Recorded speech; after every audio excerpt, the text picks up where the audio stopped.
So ఇప్పుడు మీరు equipment ఏది వాడతారు? నేను మ్యాక్ వాడతా. అండ్ ఇంకొకటి డెస్క్‌టాప్ ఉంటది. బయటికెళ్ళినప్పుడు ల్యాప్‌టాప్ అది ఇది వాడతాను. సో మనకి హై ప్రాసెసర్ ఇట్లాంటివేమన్నా ఉంటాయండి. ఓకే. నా సీపీయూ 2,00,000 వరకు ఉంటది. చాలా హై. అండ్ మా ఉదయ్ చెప్పా కదా! అతను కూడా మంచి హై ప్రాసెసర్ వాడతాడు. అండ్ మంచి సిస్టమ్స్ వాడతాం.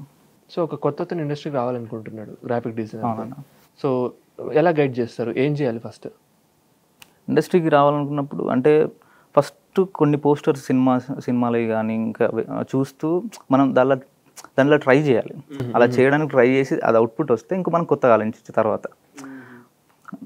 మనమే కొత్తగా చేయాలంటే అది ఫెయిల్ అయిద్ది.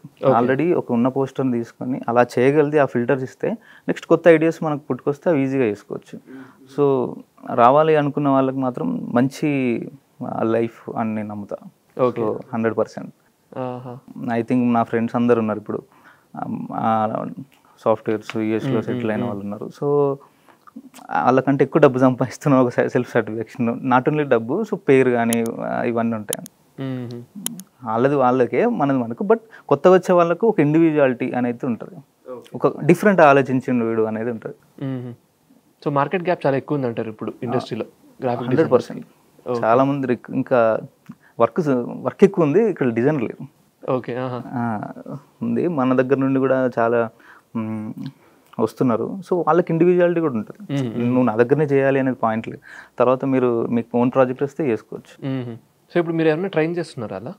ట్రైనింగ్ అనేది ఏం లేదు. వాళ్ళు బేసిక్ ఏమన్నా వచ్చి ఇలా చేస్తున్నావు అంటే నేను కరెక్షన్స్ చెప్తా. ఇలా చేయి అంటే వాళ్ళు అది గుర్తు పెట్టుకుంటారు. నెక్స్ట్ టైం అది అది రిపీట్ కాదు ఆ మిస్టేక్. ఈ ఫాంట్ ఇలా పెట్టిండు, సో ఆ ఫాంట్ కాదు ఈ ఫాంట్ పెట్టు, ఈ కలర్స్ ఇలా పెట్టంటే నెక్స్ట్ టైం రిపీట్ కాదు. సో అట్లా వచ్చిన వాళ్ళు ఉన్నారు.